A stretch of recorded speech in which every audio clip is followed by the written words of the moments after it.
Inclusive, já quero falar mais de mercado. Vamos com ele, Celson Plácido, CIO da Warren, toda segunda-feira aqui com a gente, já trazendo também sua visão sobre o mercado. Muito bom dia para você, Celson.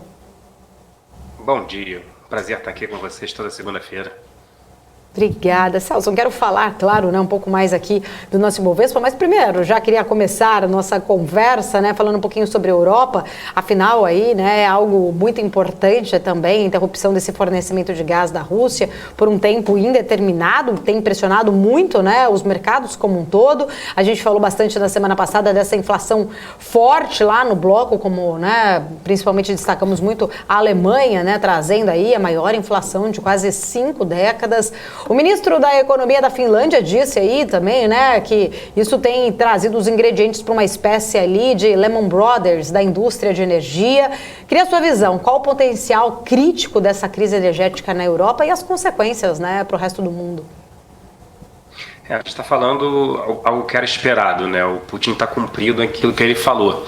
Ora, se vocês continuarem com as sanções, o mundo continuar com as sanções, eu vou cortar gás e aí os países mais afetados, você tem Alemanha e Itália. E a Alemanha é o que move ali a zona do euro, essa é a grande verdade, o motor em relação a crescimento econômico, também desaceleração.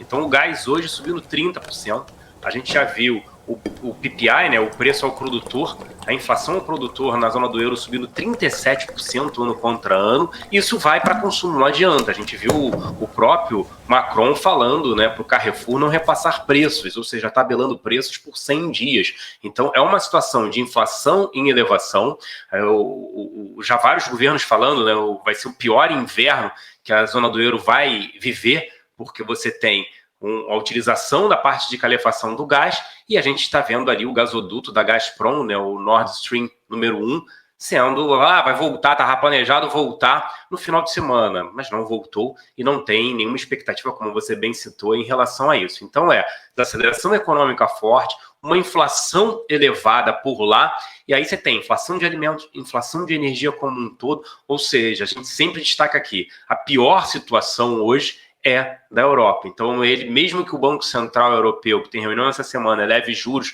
em 75 pontos base, mesmo assim, você vai ter um problema ali, que não adianta subir juros, porque você tem a principal commodity deles, ou seja, a parte de gás e também petróleo, energia, que o Trump avisou no passado, não fiquem reféns dos russos, não fiquem reféns dos russos. Eles estão reféns dos russos, até por isso que a Alemanha foi contra várias sanções, porque depende do gás russo. Então é uma situação muito ruim para as empresas.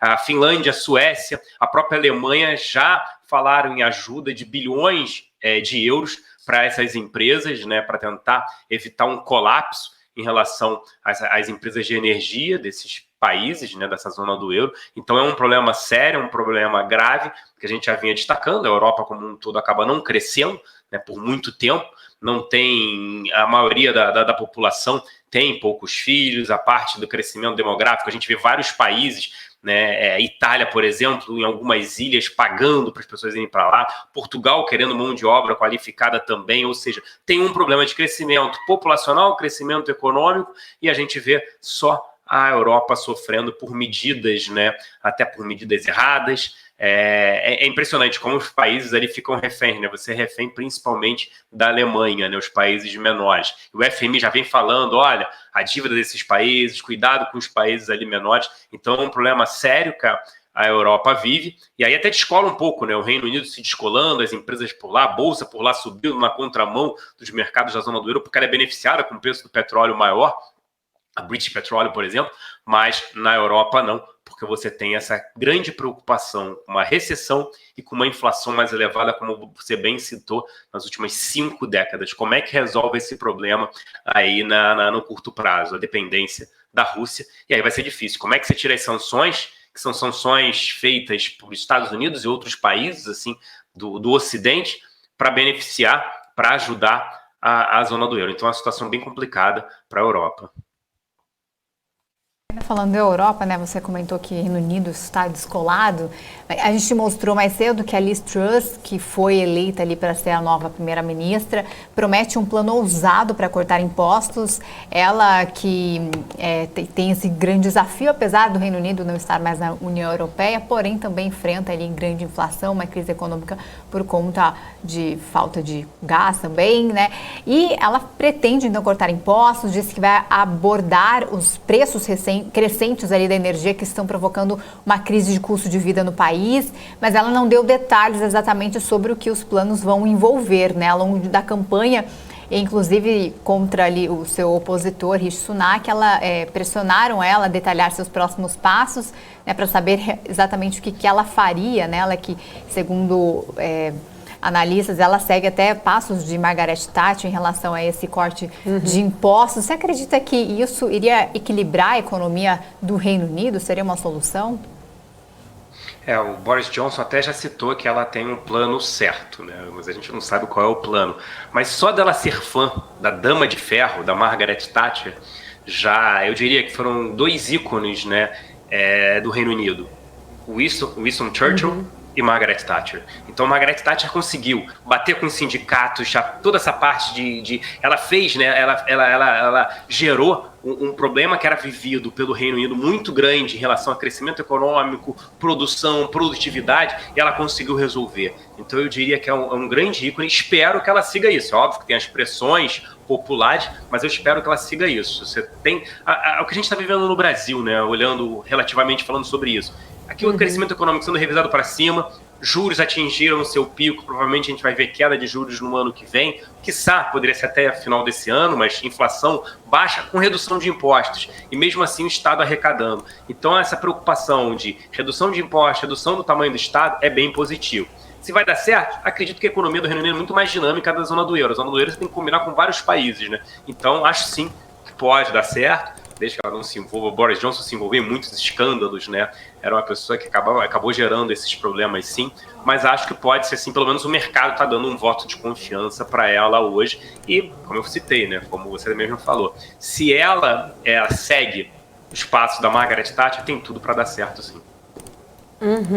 Ô Celson, depois você tocou aí aqui no Brasil, daqui a pouquinho eu quero falar um pouco mais de focos, mas já ainda que a gente está falando no cenário internacional, lá nos Estados Unidos, né, apesar de hoje o mercado estar fechado por conta aí do feriado de trabalho por lá, mas há uma grande expectativa, investidores aguardando muito a decisão aí, né, expectativa para a decisão do Fed, e isso tem provocado aí um certo rally, inclusive nos mercados, muitos investidores voltaram a olhar ali com um pouco mais de cautela, né, tentando entender, saber exatamente para onde vão os juros, como isso pode realmente acabar impactando, se vai ter algum reflexo ou não para a inflação. Queria entender um pouquinho, né, a sua visão, né? Os investidores devem realmente dar um passo atrás, aguardar essas definições antes de tomar alguma decisão? Quais movimentos pontuais seriam interessantes fazer neste cenário? Pergunto isso, inclusive, anotei aqui, porque no final de semana eu estava lendo, né, um pouco uma reportagem, falei, vou repercutir isso com o Celso, que era um pouco mais ali da decisão da própria BlackRock, né, a maior gestora ali de investimentos do mundo, falando que a cautela é a palavra de ordem, né? Principalmente naquelas ações ali que tiveram um pequeno rally, impulsionados por conta dessa expectativa de juros aí do Fed. Eu coloquei assim, deixei aqui no meu bloco de novo, vou repercutir com o Celso para não esquecer na segunda-feira de falar com você. Você acredita, né, que BlackRock aí tá certa? É um momento de cautela agora? É um momento de cautela, não só de agora em diante, mas eu particularmente reduzi minha posição internacional, mantenho, mas eu reduzi minha posição internacional e aumentei, já nos últimos 2 meses, aumentei minha posição doméstica. Isso porque os ativos lá fora estão negociando a múltiplos bem elevados. E você não está no preço, a discussão é como vai ser o buraco dessa recessão. E a gente está discutindo, o Fed vai subir juros para 4%, até 5%. Ok, qual vai ser o impacto disso? Então você gera um efeito, né? No Brasil subiu de 2 para 13. 2 estava errado, você está falando em 13,75. E aí já aconteceu. Por lá, em uma inflação aqui mais controlada, né? A gente já viu isso, vai falar depois do Focus, mas uma inflação menor. Por lá a inflação segue persistente, quando a gente olha a projeção de inflação ainda mais alta do que no Brasil, por incrível que pareça, preços de energia elevados, e foi aquilo que eu citei, os múltiplos, quando você olha preço sobre lucro, né, valor de mercado sobre lucro das empresas, sendo revisado para baixo os lucros, e aí, consequentemente, esses múltiplos ainda permanecem elevados, diferente do Brasil. Então, eu acho o Brasil extremamente atrativo quando você compara no relativo. Por quê? No ano passado, essas bolsas lá fora, esses índices subiram, e por aqui não, a gente ficou para trás. Então, no relativo aqui está mais barato, e acho que o momento é de cautela, ainda pode sofrer, e até a nossa área de alocação reduziu a exposição também, eu até falei na semana passada, mas esse mês, né, começando aí o mês de setembro, reduzindo a exposição a ações globais e focando mais nas ações domésticas. Então, eu diria que ainda pode sofrer mais, e mesmo que não sofra, aqui tem mais upside do que lá fora, ou seja, aqui tem uma probabilidade maior de alta do que lá fora. Mesmo com eleições, com o cenário de incertezas, a gente está num cenário menos pior do que o cenário nos Estados Unidos. Inclusive, né, nessa reportagem que eu estava lendo aí da BlackRock, né, essa gestora disse que está olhando muito para os setores que acabam, né, protegendo mais as margens de lucros, indo contra a inflação, as empresas ligadas a commodities. Queria a tua visão, né, como que você está avaliando realmente o desenvolvimento do setor de commodities neste momento? Você acha que realmente os investidores podem encontrar bons retornos, né, no segmento? Qual que é a tua visão aí para as commodities? Sim, está acontecendo até um pouco com o petróleo, né? O petróleo foi abaixo de 90 dólares. Para a gente não faz muito sentido, infelizmente. Acho que o petróleo pode voltar para 120 dólares, 110, 120 dólares. Isso porque a OPEP, ele controlando, já falou, vou reduzir os 100 mil barris e só se reúne agora 5 de outubro. Então a gente está vendo uma pressão de custos, pressão por conta da Rússia, tira-se sanção ou não, então problemas geopolíticos e também de oferta por conta da Arábia Saudita. Ah, mas o Irã e o Iraque entraram fornecendo mais petróleo, a Arábia Saudita vai lá e reduz a produção. Então o preço do petróleo tende a permanecer elevado, voltar para casa de 100 dólares, quiçá ainda atingir 110, 120 dólares por barril, o que beneficia essas empresas. Então commodities, quando a gente analisa, a gente gosta, né, a nossa área de análise recomenda, até a Prio gosta da Prio, gosta da Petrobras, mas Prio tem até mais upside, já anunciou, o próprio Felipe falou aí, anunciou na semana passada a aquisição da Domo, e ela tem ali vários benefícios fiscais que ela vai gerar por conta desse ágio ali que ela pagou pela Domo. Então, o setor tende a apresentar ainda um desempenho positivo. O setor de minério, ele sofre mais porque ele depende da China, e a China vem, né, divulgando uma desaceleração econômica, algumas cidades permanecem. Shenzhen, por exemplo, anunciou novo fechamento, né, por conta da mobilidade, por conta do Covid. Então, isso gera esse efeito. Hoje subindo, né, o minério fechou em alta de mais de 3%. Hoje subindo, setores ligados a commodities metálicas, mas também tende a se beneficiar quando a gente analisa médio e longo prazo ativos que se tornaram baratos também. Mas olhando commodities, petróleo, ainda acho que o preço do petróleo é para cima, né? Celso, a gente viu a divulgação do relatório Focus, né, como toda semana, e vimos a expansão do PIB pela 10ª semana seguida de 2,10% para 2,26%. O Bank of America, na semana passada, falou ali uma projeção de PIB de 13,5%. 3,25%, se não me engano. 3,25%. Eu queria, primeiro, se você acredita, né, que realmente o PIB possa chegar a esse resultado, mostrando aí uma força maior, né, na economia. Você acredita que isso pode... você está bem otimista com o mercado? Você acredita que isso pode deixar os investidores mais animados com essa projeção maior? É isso que tem demonstrado até o fluxo de investidor estrangeiro para o Brasil, né? Aqui a gente está na contramão do mundo, PIB crescendo. Eu lembro que no início do ano era 1, aí passou por 1,5.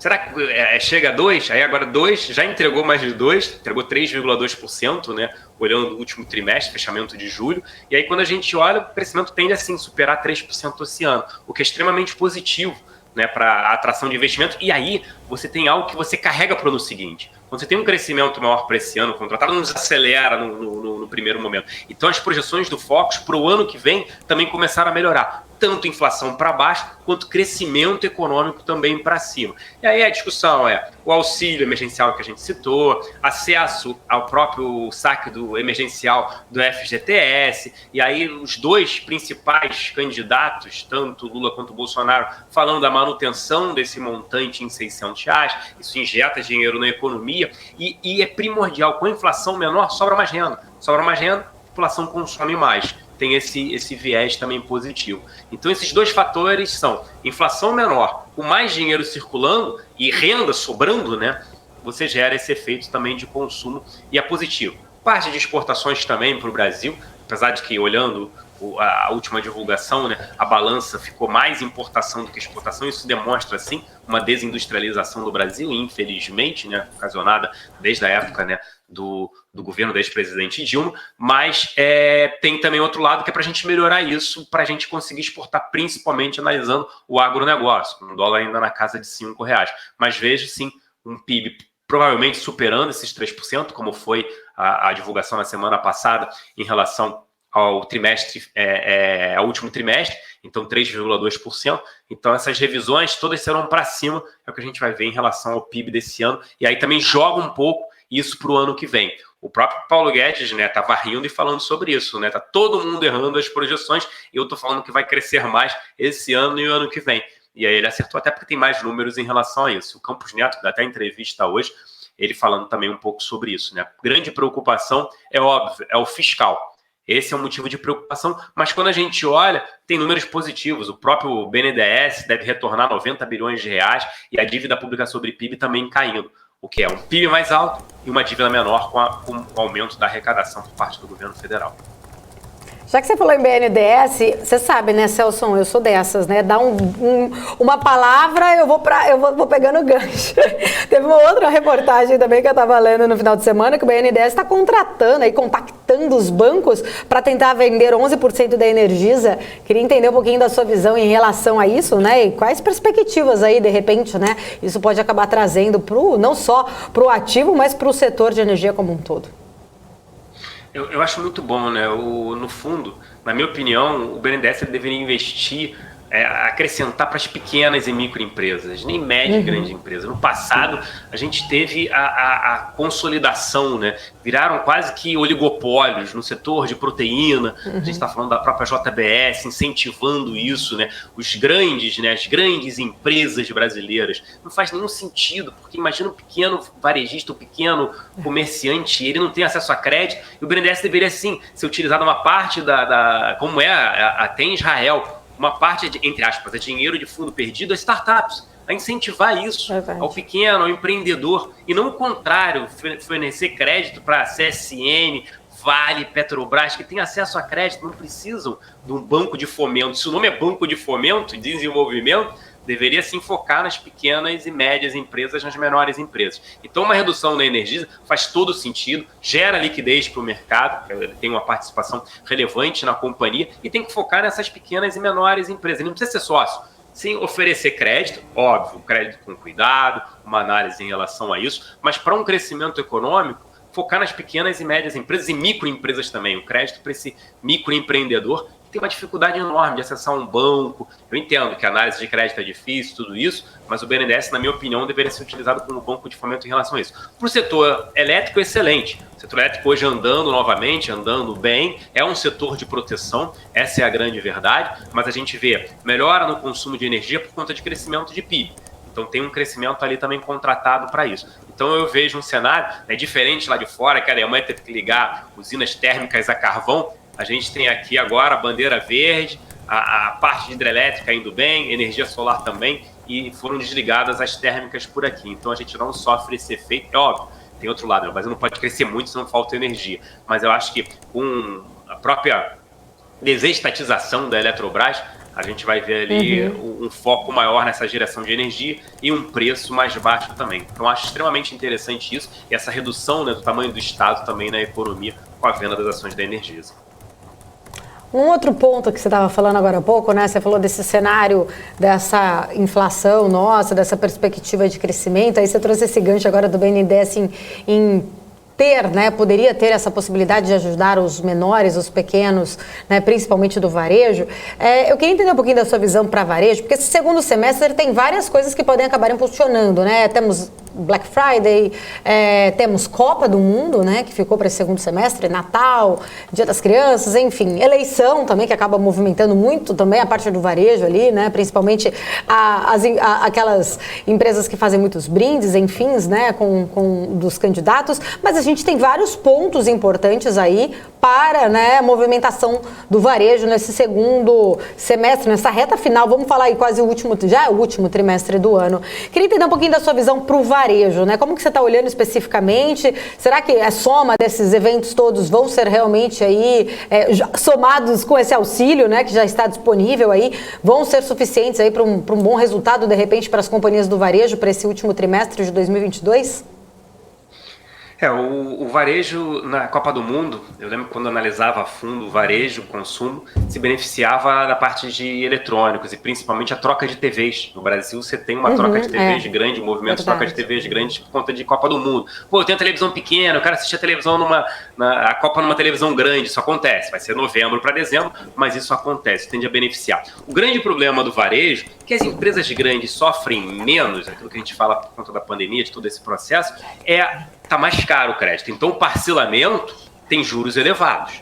Então, se a população fizer a conta, ela vai pagar 2, 3 TVs. Então, não faz sentido comprar parcelado. E aí não sobra renda para isso. Mas um varejo com ticket médio mais baixo tende a se beneficiar, sim, desse aumento, né, dessa renda um pouco melhor por conta de uma inflação menor. Aí você tem auxílio. Então, a parte de alimentos essenciais e também uma parte de ticket médio mais baixo pode sim se beneficiar. A outra que depende de crédito, ainda sou mais receoso, porque o juros está muito alto, essa é a grande verdade, não é 13,75. Para nós, pobres mortais, um financiamento tem uma taxa muito mais alta do que 13,75. Então, a população tem que entender um pouco dessa parte da educação financeira. Não é a parcela que cabe no bolso, mas quanto de juros você está pagando por algo. Então, o varejo pode se beneficiar sim com esse aumento do PIB, essa melhora. Taxa de desemprego em queda e deve permanecer, Auxílio Brasil, né, permanecendo aí, não só esse ano para ano que vem também, mas por outro lado a educação financeira é importante para não se pagar uns juros muito elevados. Então o varejo pode sair bem, consumo, né, doméstico, país andando, isso pode se beneficiar, principalmente já olhando ano que vem com a melhora do PIB, que antes se projetava um PIB estável, agora está chegando quase a 0,5% nas últimas semanas com essa melhora do PIB desse ano, que é aquilo que eu falei, né, no início, né, que você joga para o ano seguinte também, tem um ganho para o ano seguinte, crescimento. Ele não zera, ele joga para o ano que vem esse crescimento maior que a gente está vendo para esse ano. Então o varejo pode se beneficiar sim, mas eu prefiro tickets menores ou a parte mesmo de varejo, né, de itens essenciais, aí você vai para mercado, para um consumo com um ticket mais baixo. O Central Chinês cortou a taxa de compulsório bancário em 2 pontos percentuais, ali chegando a 6%, né? O corte entra em vigor a partir de 15 de setembro. Quanto isso pode trazer de recuperação para a economia da China?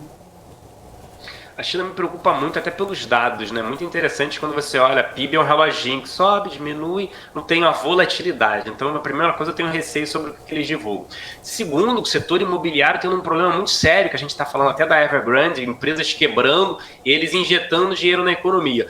Como a inflação está elevada, eles deveriam estar subindo juros e não incentivando o consumo. Então, me preocupa se isso vai ter um efeito, eles vão ter que subir juros depois, conta de uma economia desacelerando com inflação.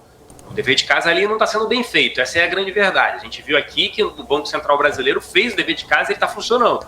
Então o dever de casa foi bem feito. Por lá, eu tenho um pouco de receio, porque quando você olha os dados, os PMIs, né, os índices gerentes de compras, que são de atividade, ali indicando uma recessão, uma queda na economia, o que o governo chinês normalmente faz utilizando o Banco Popular da China? Reduz taxas de juros para incentivar. O problema é que você tem inflação. Então, é difícil dizer o quanto isso pode se recuperar. Óbvio, o preço do minério estava muito deteriorado, subiu, né, essa madrugada por lá, mas eu ainda me preocupa essa desaceleração, né, mais brusca da economia chinesa. Não sei se isso vai funcionar, porque você gera um índice, né? O que a economia é, né? Confiança, expectativa e confiança. Então você está gerando uma confiança pior por parte dos chineses para a economia deles. Se gera uma expectativa pior, não é porque você cai juros que as pessoas vão consumir. Então eu tenho mais receio e cautela com a economia chinesa, até porque é o que a gente fala, é um transatlântico em movimento.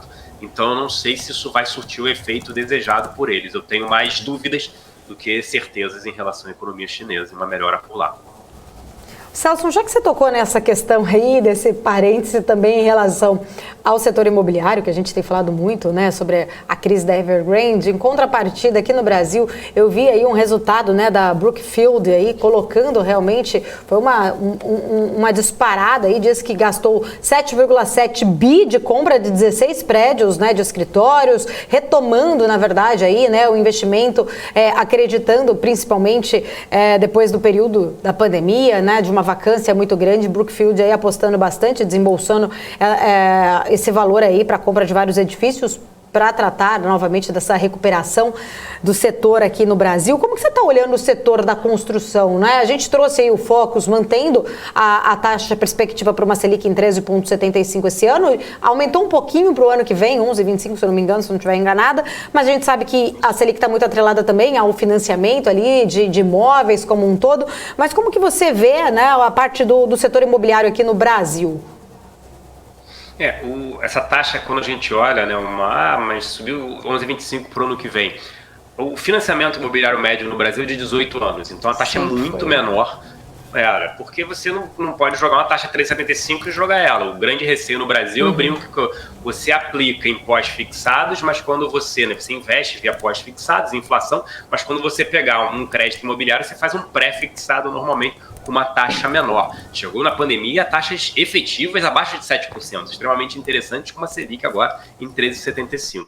Então, tem um déficit, segue tendo um déficit habitacional no Brasil muito grande, a gente está falando agora de escritórios, salas e a vacância ainda é elevada, mas a expectativa é de volta, né? Crescimento econômico, PIB, a volta da população, dos trabalhadores, mesmo que seja um movimento híbrido entre um trabalho um pouco home office e uma parte dele em escritórios, as pessoas vão voltar, né? O pior, com certeza, a gente já viu, esse pior já passou.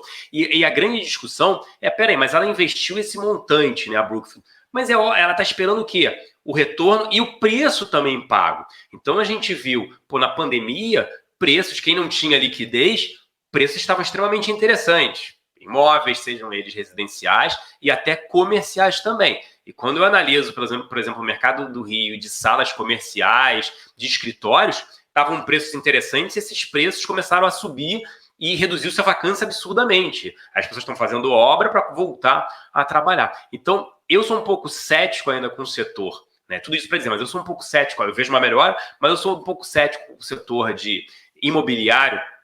Isso por quê? É um setor que é extremamente difícil. Quando a gente fala de outros setores, a análise que você faz é muito preço que você vende algo vezes o volume. Então, quando você pega uma Vale, o que é? É preço projetado vezes o volume que ela vai vender, né? Que ela explora e vende. Quando você passa para um segmento imobiliário, se ele não lançar novos, comprar terrenos, não lançar novos empreendimentos, vai ter varanda gourmet, não vai ter, como é que eu lanço isso? A autorização da prefeitura, quantos andares ele vai ter?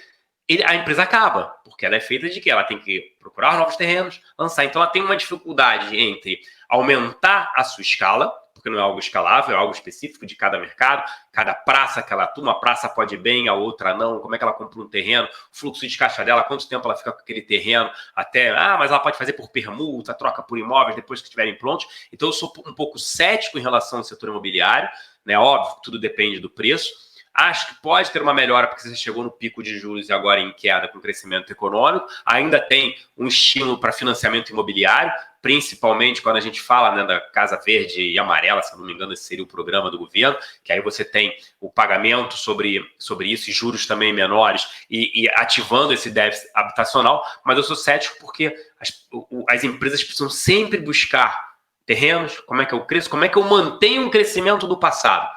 Então desacelera. Então é muito mais difícil você projetar esse tipo de ativo, porque ele pode, em algum momento do tempo, se ele não comprar terrenos, não lançar mais, ele para.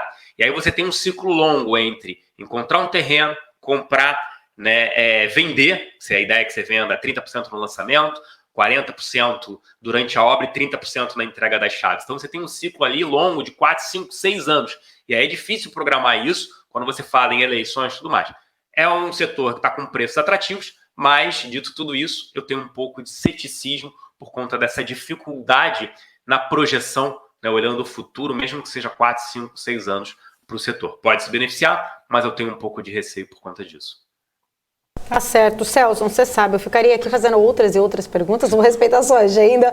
Obrigada. É que você vai dando as deixas aí, realmente a conversa vai fluindo. Agradeço, é sempre um prazer poder falar contigo toda segunda-feira. Boa semana para você. Uma excelente semana para todos nós. E tem IPCA, né, na quinta-feira, se não me engano, quinta-feira depois do feriado. A gente vai ficar de olho novamente, deflação. A gente vai ficar de olho e ver se a gente tem novas revisões, tanto de PIB para cima, quanto de inflação para baixo também aqui no Brasil, que isso vai acontecer. PIB para cima, para mim, já está dado. Vamos ver se a inflação também se reduz na semana que vem. Uma excelente semana a todos nós. Um grande abraço até segunda-feira que vem. Obrigada, grande Celso Plácido. Obrigada, beijos, até semana que vem.